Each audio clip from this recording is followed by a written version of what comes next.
Hey everybody, it's me, Andrew. Get out into nature and tune in for yourself. Resonate with the Earth's electromagnetic field via 432 Hertz, the universal frequency. Strengthen up your aura just like Goku, and balance out psychologically and emotionally, and further strengthen your brain and your heart coherence as well. Get a plant-based diet going for yourself today and nurture yourself right back into life. We are literally herbivores in nature. Further balance out your physical body's pH level and get with alkalinity. Then generate some static electricity. Send me some love telepathically. Set attention to your mind and set intention to communicate. That is all there is to telepathy. You are now tuning in to great days.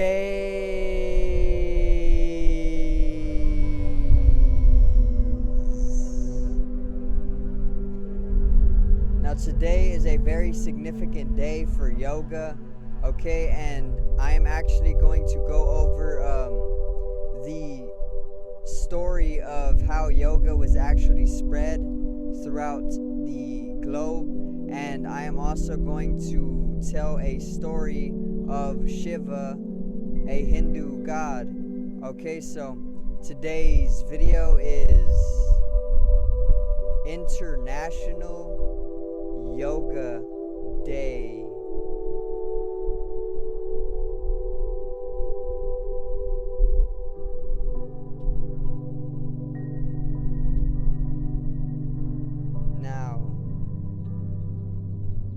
Let's get right into it, okay?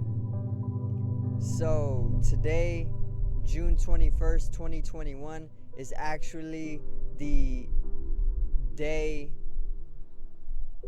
around 15,000 years ago when Adi Yoga or Shiva actually brought yoga to the earth, okay, or to the globe. And if you do not know what yoga is, yoga in Sanskrit, Hindu Sanskrit, actually translates to union, and yoga is actually a conscious process of aligning your individual geometry with the universal geometry.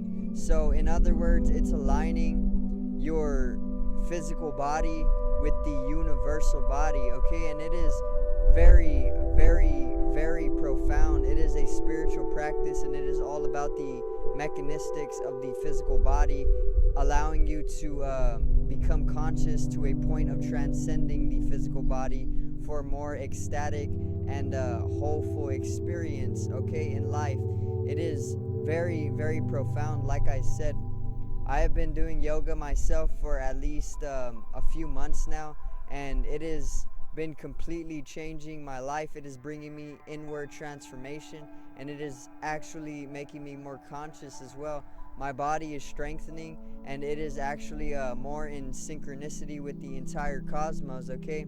And this actually strengthened up my sixth sense as well. My mind has been able to be opened up, okay? My third eye chakra, or my ajna chakra, or my use of the pituitary gland and pineal gland have actually been strengthened significantly, okay? And like I said, it is a very, very simple spiritual practice that can be taken up for yourself in order to come into union with the entire cosmos or the universe, to embody a more transcendental, mystifying state of experience, okay?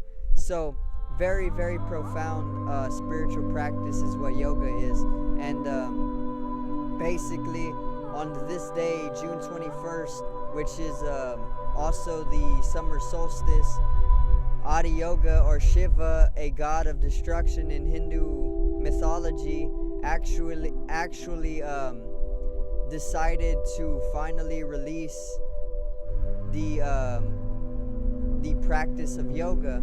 Okay, so I'm actually going to tell a story, or the story of Shiva actually releasing yoga to the globe, or to the human race.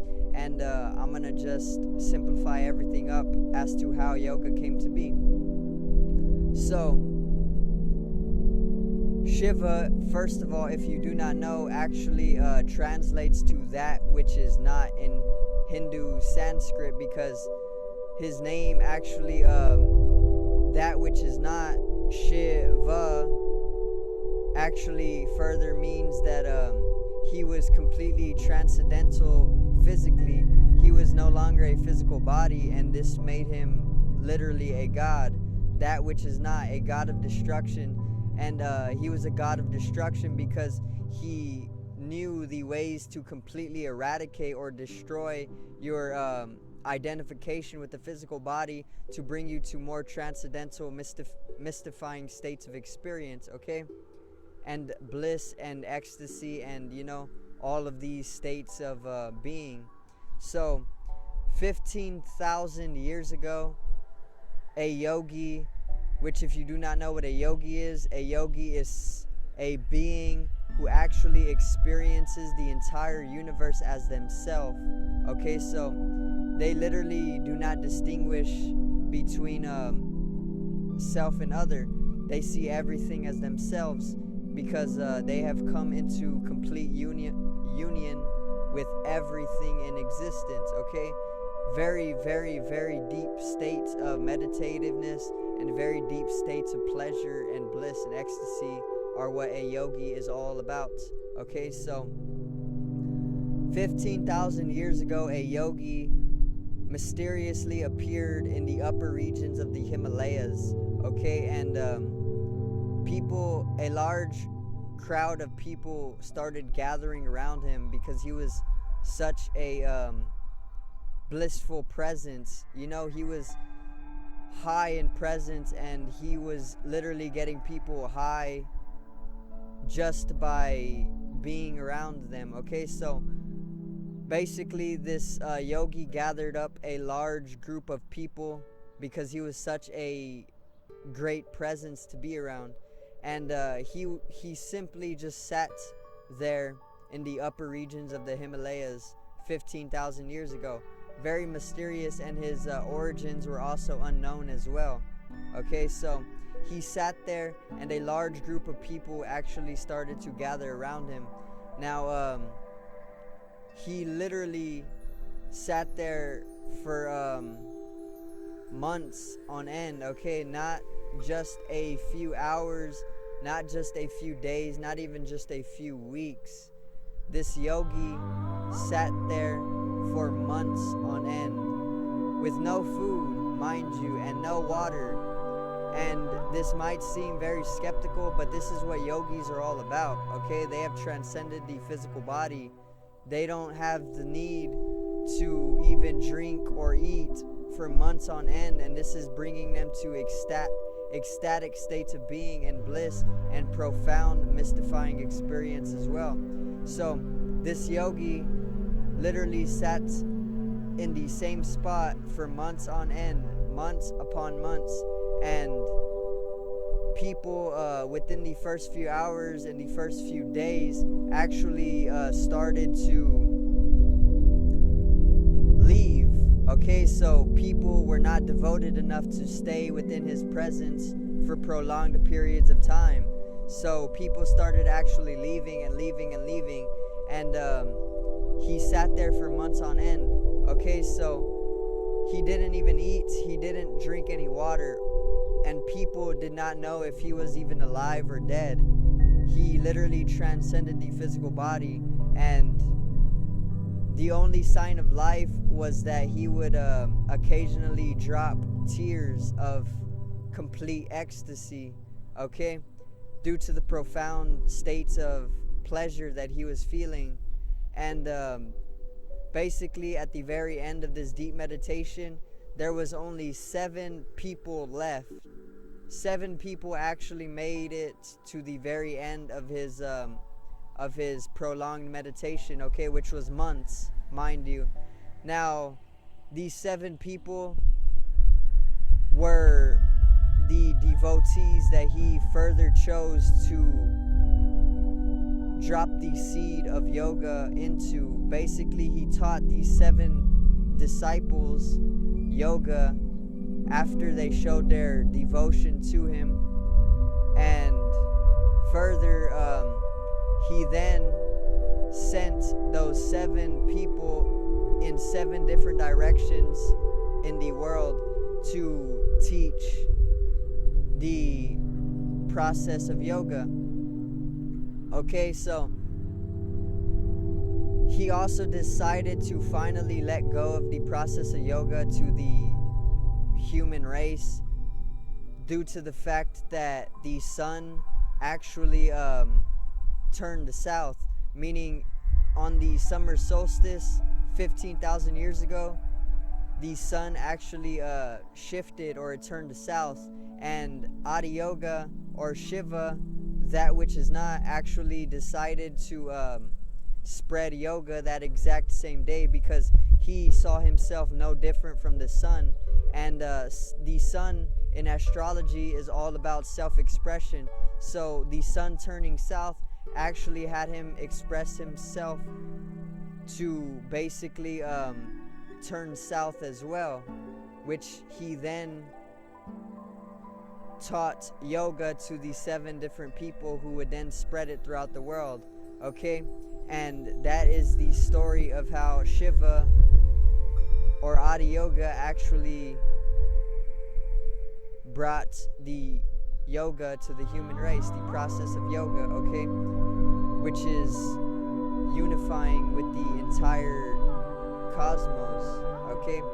Very profound. Like I said, it is very superhuman to take on yoga, and it can actually bring in the siddhis, which are the Buddhist supernatural human abilities, okay. So that is the story of how yoga actually was spread throughout the world by Shiva, that which is not, or Adi Yoga, the god of destruction, okay. And all yoga that you see being done today in the world literally is just emanating from Adi Yoga, okay. Those 7 disciples that Shiva taught that day, or Shiva taught, literally is just branching to all of the